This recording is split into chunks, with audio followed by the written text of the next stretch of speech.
Hey, it's your boy Blue coming in from the booth. I just wanted to talk a little bit. I made a video earlier, but it wasn't.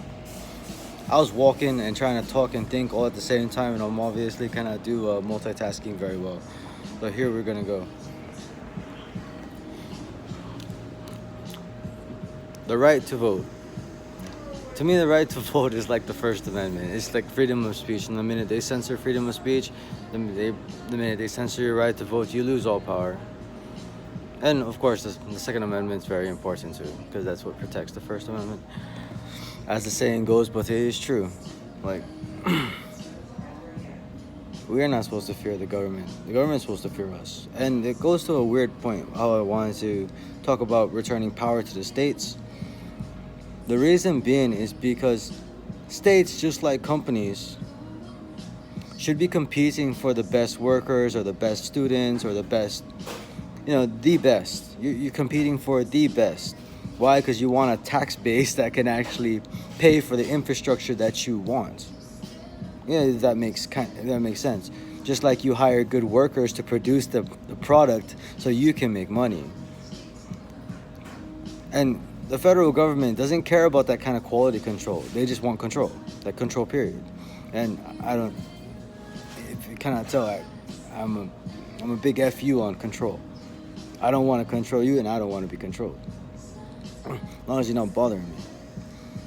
But anyway, like I said, I always wanted to return power to the states. Why? Because it creates different environments all over the United States of America. And you know what? What's good for the goose ain't always good for the gander.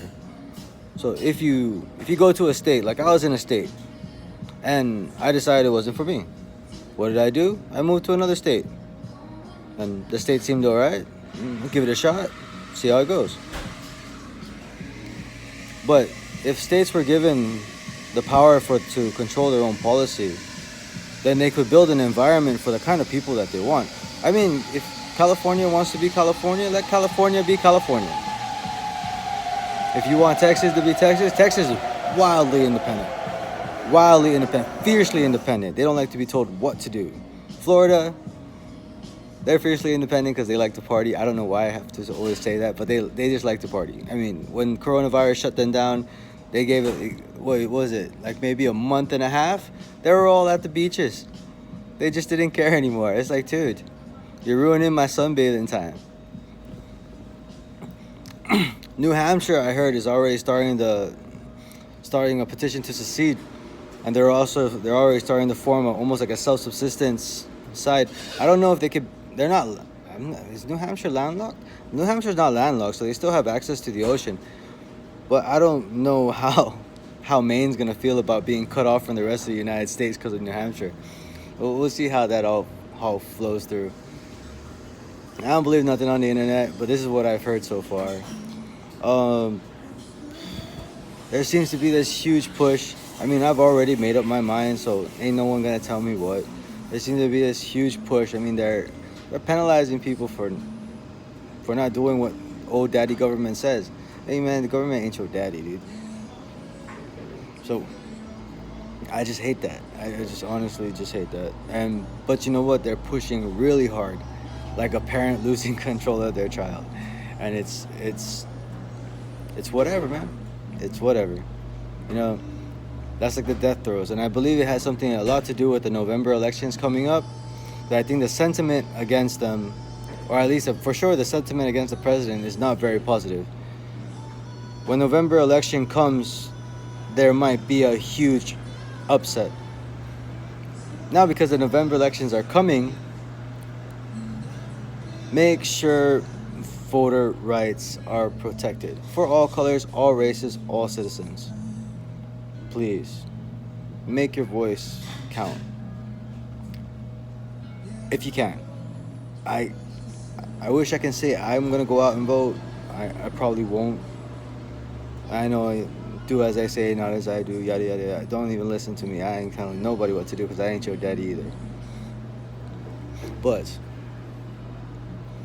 if it matters to you, your voice is your power. The vote is the power of the people. The vote is the way you change what goes on. If you don't like it, vote it out. If the people are not representing, it's better to vote for some random person. than to vote for someone that's not going to stand up for you. It just, and if you give more power back to the states are more beholden to the constituency. For some reason, I believe that because people are no longer beholden to the individual state, they're beholden to the federal government. These representatives are more playing toward the federal government because they're not, you know what I mean?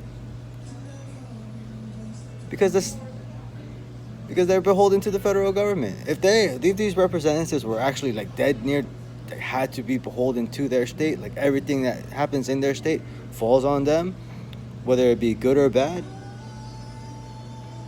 they'll be voted out right away. But what it seems like they're beholden to the federal government. So they're gonna go suck federal daddy's dick, okay? That's what it seems like. And you know what? I think it's time to take it. Just fucking cut it off, dude. Just cut it off. Bullshit. Sorry, irritates me. I just don't like being told what to do. Federal government ain't my fucking daddy. My dad's dead. So is my mom. Ain't no one telling me what to do. Jones out.